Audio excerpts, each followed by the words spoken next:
Hello बच्चों। तो last हम 5 चैप्टर अपने कंप्लीट कर चुके हैं। फर्स्ट यूनिट यानी अपने कंप्लीट हो चुके हैं, जिसके 5 चैप्टर हम with NCERT exercise and with numericals cover हो चुके हैं। अब हम यूनिट नंबर 2 स्टार्ट कर रहे हैं आज से। यूनिट नंबर 2 जिसका नाम है unit 2 chapter 1, that is current electricity.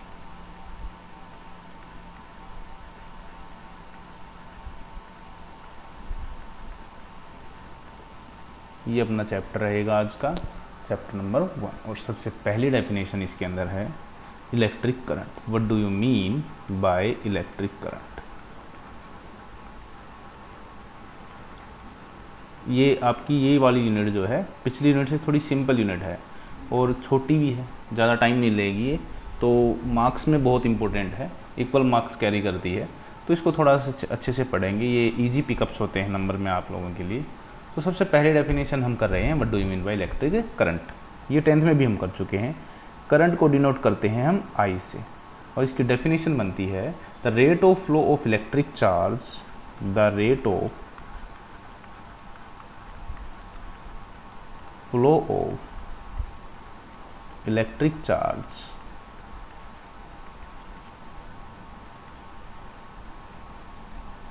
with respect to through any cross section area of, पहले इसको मेंशन कर लेते हैं, through any cross section area of conductor with respect to time. जैसे अपने पास ये आपके पास एक कंडक्टर हो गया, ठीक है।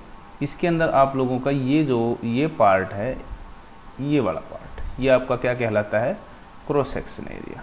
तो जो क्रॉस सेक्शन एरिया है, इसके अंदर से जितने चार्ज आपके फ्लो करते हैं, पास करते हैं इस क्रॉस सेक्शन एरिया को, उसको हम करंट से शो करते हैं। तो करंट का आपका फॉर्मूला हो जाएगा flow of charge with respect to time. Remembering कि इसको cross section area A, total surface area cylinder का कुछ हो जाता है। जैसे आपकी वायर या कंडक्टर क्या है, सिलेंड्रिकल शेप में होती हैं, तो जिसका ये वाला जो एरिया है, ये वाला कौन सा, जो ए एरिया मैंने आप लोगों को लिखा है इसमें, A area, that area is cross section area. तो यहाँ से आप लोगों का फॉर्मूला बनता है करंट का I is equal to Q/T। तो ये हो गया हमारे पास करंट की डेफिनेशन। अब बात करते हैं कि स्केलर है या वेक्टर क्वांटिटी है। तो ये एक स्केलर क्वांटिटी होती है, ओके। इसकी कोई डायरेक्शन नहीं होती, नेट डायरेक्शन इसकी 0 होती है। वैसे आप देखेंगे कि हम करंट में ये बात करेंगे कि इसकी पॉजिटिव टू नेगेटिव हम डायरेक्शन लेंगे, उसके बारे में अभी बात करते हैं।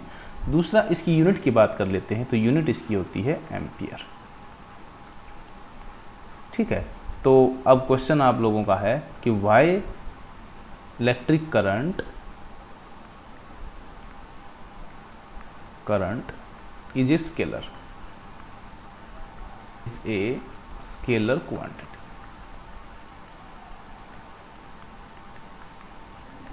जबकि इसकी डायरेक्शन है from positive terminal to negative terminal of battery.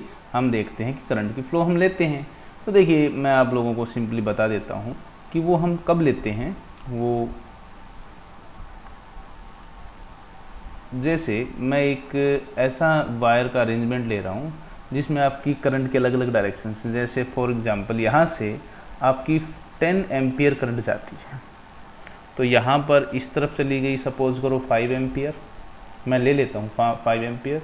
यहाँ पर 3 एम्पियर, तो ये कितनी हुई? 2 एम्पियर, ओके। क्योंकि आपको नेट करंट क्या दिखानी होती है, टोटल। तो इसका मतलब अब बताइए कि यहाँ पर 5 एम्पियर की करंट इस डायरेक्शन में है और 3 एम्पियर की करंट इस डायरेक्शन में है। इसके बावजूद आप इन करंट को सब्सट्रैक्ट नहीं कर रहे, जबकि वेक्टर अलजेब्रा क्या कहता है, अपोजिट डायरेक्शन में 2 वेक्टर होंगे जो कि 180 डिग्री का एंगल बनाएंगे, तो आप उनको सब्सट्रैक्ट कर दोगे। तो आंसर है कि हम ऐसा यहाँ नहीं करते। फॉर एग्जांपल, यहाँ से करंट आती है 5, तो यहाँ से करंट आती है 3, तो ये माइनस होनी चाहिए। लेकिन अगर ये एक नए वायर में इस तरह से चली जाती हैं, तो आप इसका आंसर 5 - 3 या 3 - 5 नहीं करोगे, 5 + 3 8 एम्पियर कर दोगे तो आप देखते हो कि जो इलेक्ट्रिक करंट है वो नेट डायरेक्शंस में क्या हो जाती है, इनकमिंग और टोटल आउटगोइंग करंट की डायरेक्शंस 0 कंसीडर हो जाती है, यानी ये वेक्टर अलजेब्रा को फॉलो नहीं करता। Do not follow vector algebra, vector algebra.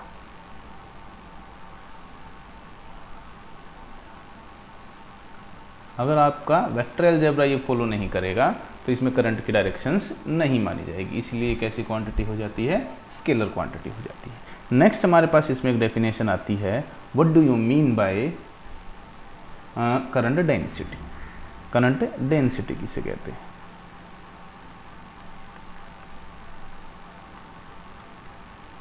Current density को हम J से रिप्रेजेंट करेंगे।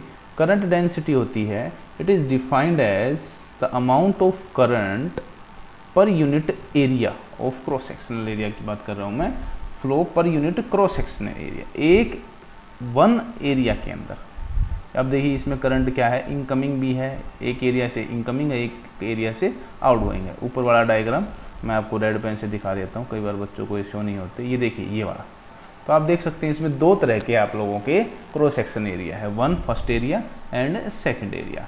लेकिन हम बात कर रहे हैं इसके अंदर कि हमारे पास जो इनकमिंग करंट आउटगोइंग करंट है यहाँ पे नेट जीरो हो गई है, लेकिन अगर हम सिर्फ एक एरिया को चूज करें, फॉर एग्जांपल हम सेकंड एरिया को चूज करें, जैसे एक करंट पर यूनिट एरिया, तो इसमें नेट डायरेक्शन क्रॉस नहीं होगी। इसका मतलब करंट डेंसिटी जो है एक वेक्टर क्वांटिटी हो जाती है। अगर हम इसमें आई की वैल्यू निकालते हैं तो वो वैल्यू होती है J क्रॉस ए एरिया वेक्टर हो गया, J करंट डेंसिटी होगी और डॉट प्रोडक्ट क्या देता है, एक स्केलर, तो current is a scalar quantity.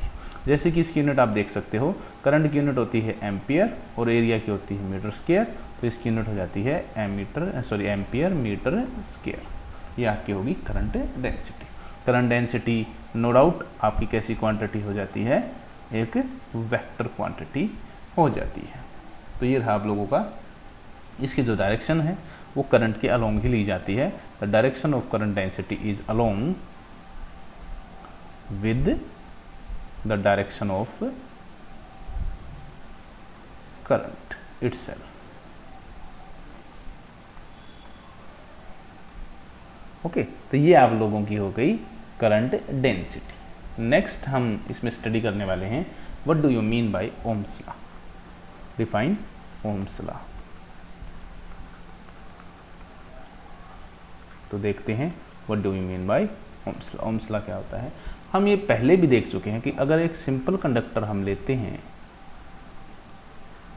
और उसको किसी बैटरी के साथ, ठीक है, फॉर एग्जांपल पॉजिटिव नेगेटिव इस तरह की पोटेंशियल डिफरेंस V वोल्टेज के साथ अगर हम कनेक्ट कर देते हैं तो हम देखते हैं कि उसके अंदर से चार्ज का फ्लो शुरू हो जाता है। पॉजिटिव चार्ज का फ्लो ये, या फिर नेगेटिव इलेक्ट्रॉन का फ्लो अपोजिट डायरेक्शन में इस तरह से, ठीक है। ये पॉजिटिव चार्जेज हैं और नेगेटिव इलेक्ट्रॉन्स। ऑलवेज करंट को बनाने वाले कौन होते हैं, इलेक्ट्रॉन्स ही होते हैं। तो हम देखेंगे करंट्स को बनाने वाले होल्स भी रहेंगे आगे, लेकिन फिलहाल के लिए जब हम कंडक्टर की बात करेंगे तो हम सिर्फ इलेक्ट्रॉन्स को ही मानेंगे कि वही करंट को फ्लो करवाते हैं। तो हम देखते हैं कि जितना ज़्यादा हम इस बैटरी की पोटेंशियल्स को इंक्रीज करेंगे उतना ज़्यादा इसके अंदर अमाउंट ऑफ करंट जो है वो ज़्यादा होगा। तो हमने क्या देखा कि बहने वाला करंट, फ्लो करने वाला current across the cross sectional area is directly proportional to voltage, यानी जो वोल्टेज है अगर वो बढ़ेगी तो करंट भी बढ़ेगा। तो जो V directly proportional to I, it states that the potential difference applied across the ends of conductor, I repeat ends of conductor, ठीक है। इसके जो आपको रिटर्न नोट्स हैं वो मैं PDF की फॉर्म में आप लोगों को सेंड कर दूंगा साथ साथ ही, क्योंकि कई बच्चों की प्रॉब्लम आती है कि सर हम ऑन स्क्रीन ये चीज़ें को नहीं नोट कर पाते और बड़ी दिक्कत होती है, तो इसकी PDF अलग से भेज दूंगा जिसमें से आप उसको राइट डाउन कर लेंगे। तो ends of conductor is directly proportional to the current the potential difference across the, ये रहे एंड, देखिए मैं इसको थोड़ा सा अलग दिखा देता हूँ, ये एक एंड है, ये दूसरा एंड है, और इसके डिफरेंस क्या है, ये क्या है, पोटेंशियल डिफरेंस। तो जो potential difference across the ends of conductor है वो डायरेक्टली प्रोपोर्शनल हो गई to the current flowing in the conductor. ये है आपका ओम्स लॉ।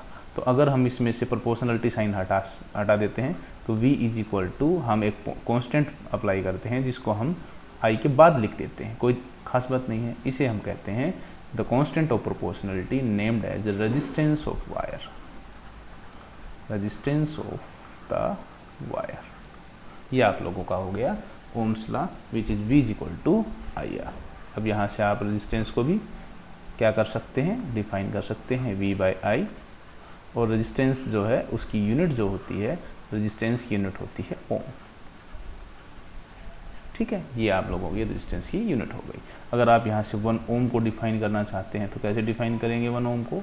तो डिफाइन करने के लिए हमें क्या करना पड़ेगा, इस फॉर्मूले में V की वैल्यू को लेना होगा 1 वोल्ट और आपकी I की वैल्यू को कितना लेना होगा 1 एम्पियर।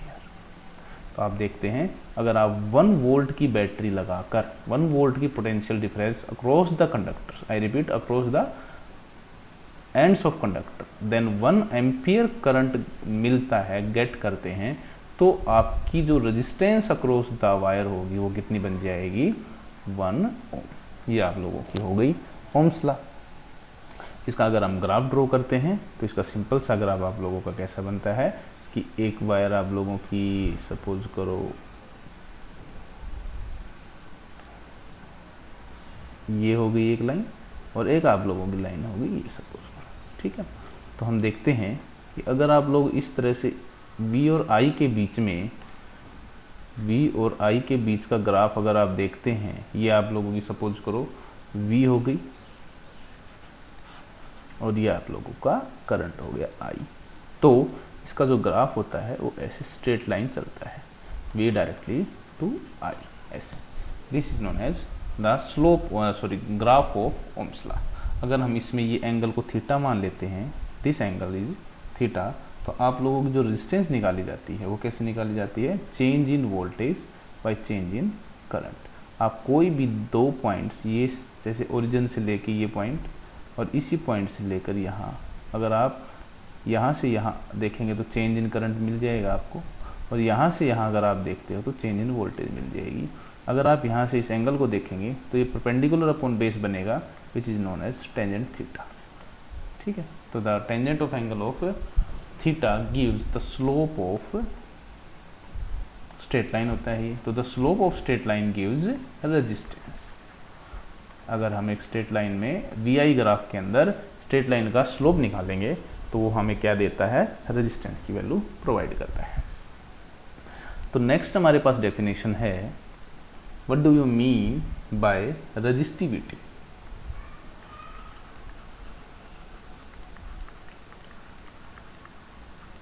Of the conductor.